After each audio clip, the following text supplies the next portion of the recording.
Yo, welcome back to another video. In this video, we're going to show you the before, the middle, and the after of this 6-bed HMO project behind me. Let's go.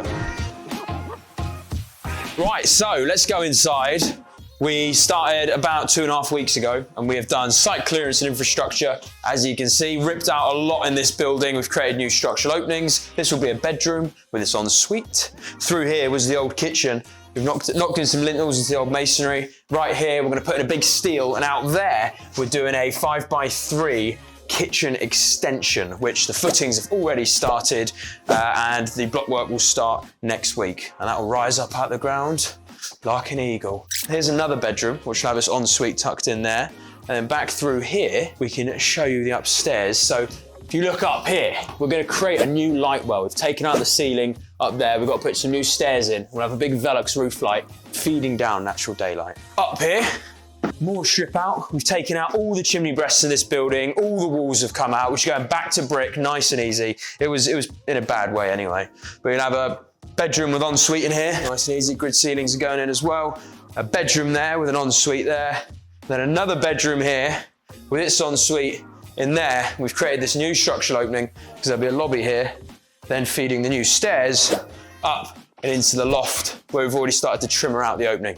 Let's go up there. Into the loft. We've taken out our chimney breasts, as you can see either side. We've put up the gallows brackets with the lintels in them. That's so that we get rid of the breasts in the building. We can hold the chimney pots above the roof without needing to take them out and do extra roof works. Here's the new trimmers that have gone in for our stairs, which will kite up there, fall into the loft about there, running here with a lobby, door into what will be a nice big bedroom. Quirky thing about this property is you can see how big these purlings are. They span a long way, and this masonry wall is holding up those purlings. So are the walls downstairs. I've never seen this detail before, but because it's a semi, we don't deal with semis that often. Usually it's a terrace, and you can predict almost exactly where your spinal walls are going to be. But we didn't know in this case that that was holding up the purlins. So there was extra work to do to create the structural design needed to hold that purling below. And then we used to use some timber braces around this masonry wall to keep it in good nick. Should be fine, but didn't foresee that one. It's the same with this one here. We can work around that.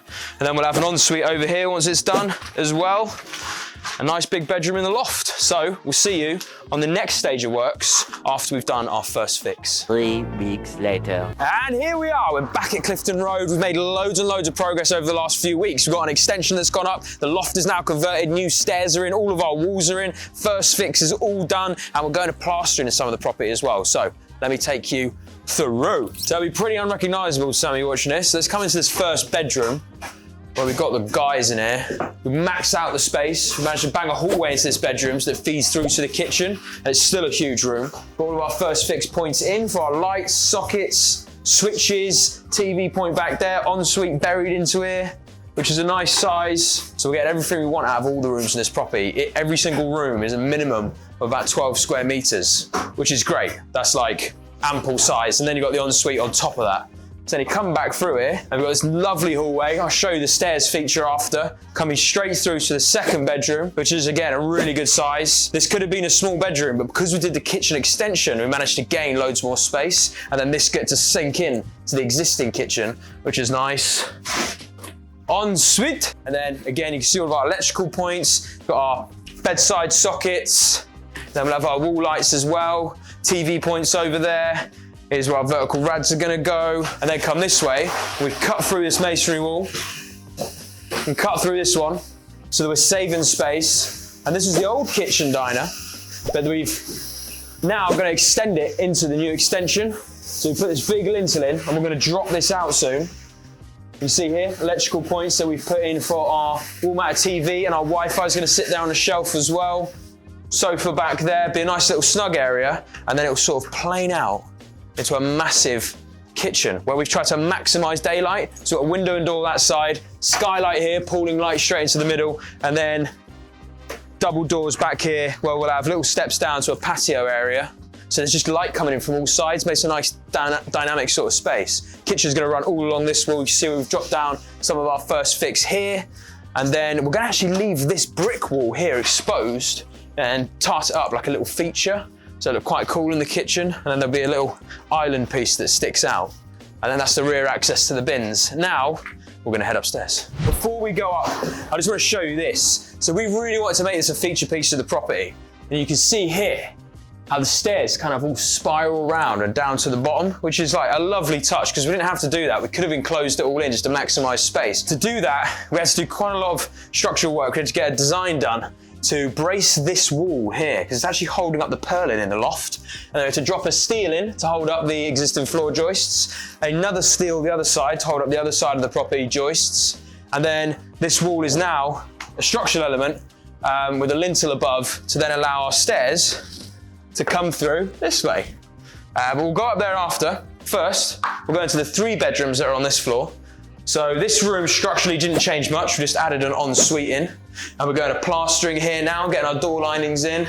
We've got light switches there, sockets down there. We have our isolation valves here to isolate the water supply to this ensuite. If there's ever a leak, then we don't turn off the whole property water supply, just isolate it to one ensuite.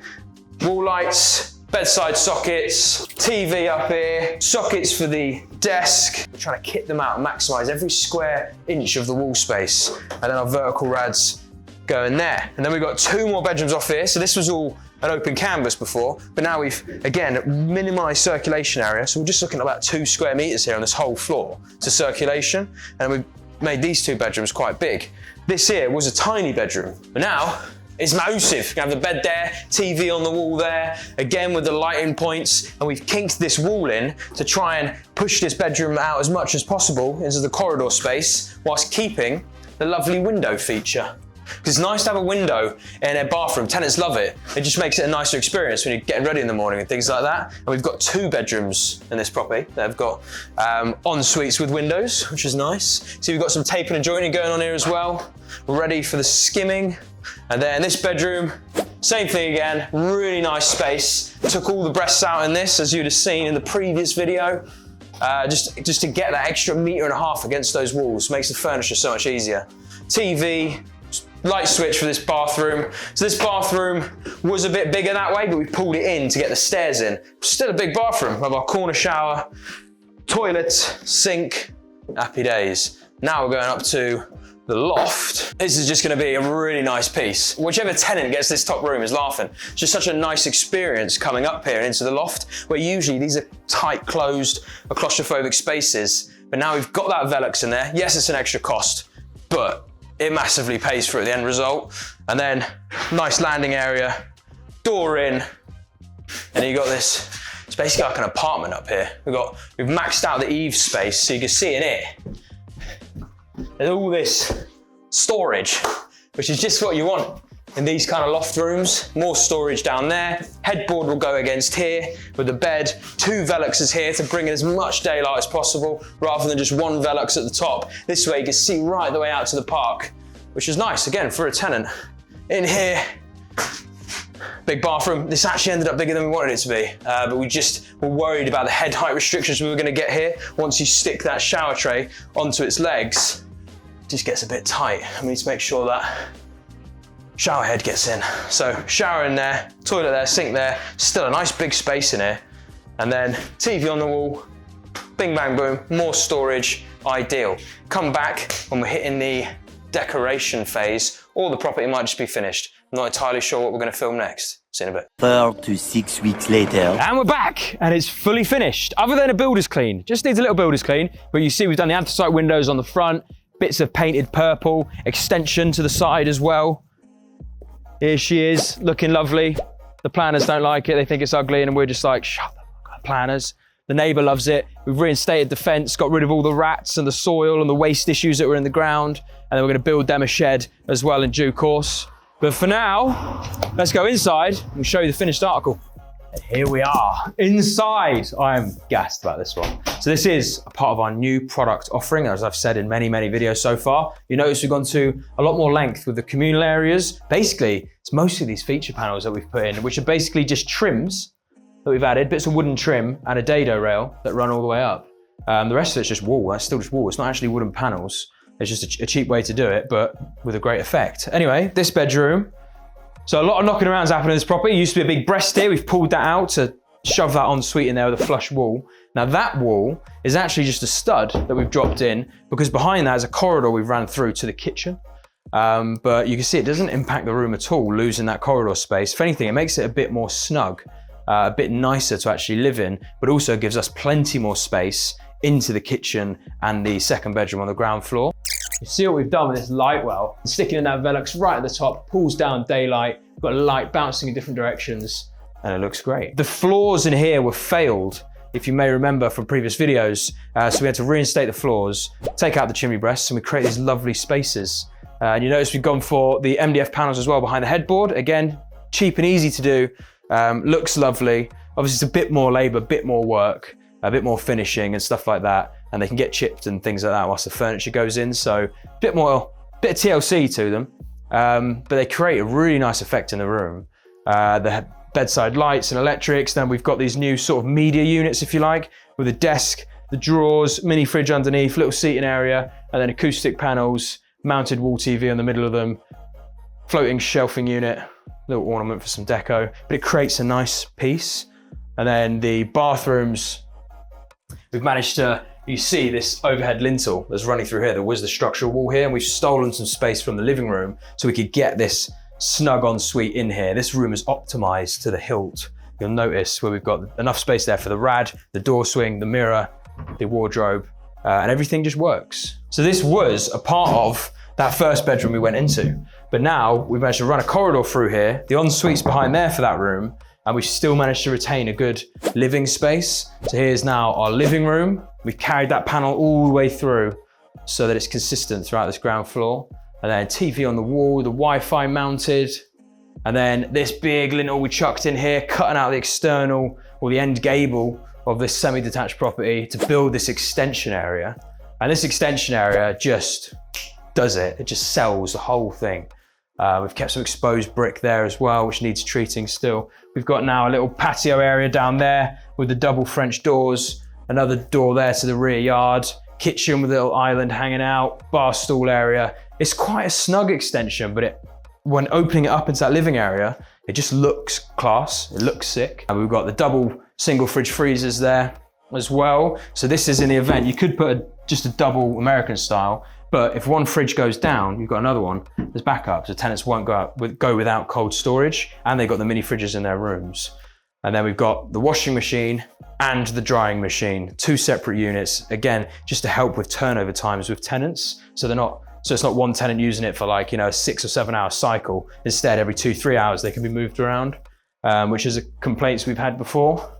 But anyway, that is this living area. Looks great. Ultimately, living areas really don't get used in HMOs. They'd rather the bedrooms. So it's worth focusing all our efforts on making these bedrooms the best they can be, because living rooms generally don't get used that much. But at least it's nice, we've got a good one.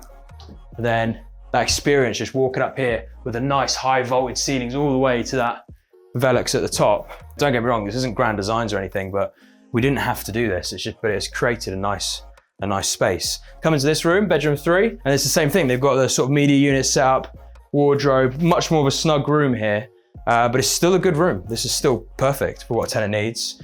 Ensuite in as well. Now this ensuite, in fact, is 2.2 in length, so it's 2.2 meters. Now usually our minimum we go for is 2.4, but we decided to go 2.2 here as a bit of an experiment, because that 200 mil we've lost hasn't really made an impact here. You can still use a toilet, still use a sink, still use a shower, still get out and get changed. But it's gained us that bit of space we needed here, this 200 mil difference, to then not make it so tight when walking in here. So it's a bit of an experiment. It worked out. 2.2 is probably the minimum we'd go, rather than 2.4, but it helps us knowing in the future, for future properties, that on these smaller rooms, 2.2 is doable. And then come through here, got more shelving and storage. We wanted to add things where tenants can make it their own. They can add their own little pictures, their own little nicks and knacks, and they can always take these pictures off and put their own ones up.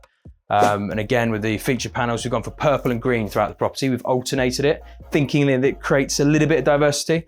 When those initial tenants are walking through the property, they can pick a green room, pick a purple room. And again, their ensuite is just packed into there. And then in here, similar sort of setup, more storage, the shelves, vertical rads, so they don't take up as much wall space. And then little changing area over here with the door and the wardrobe.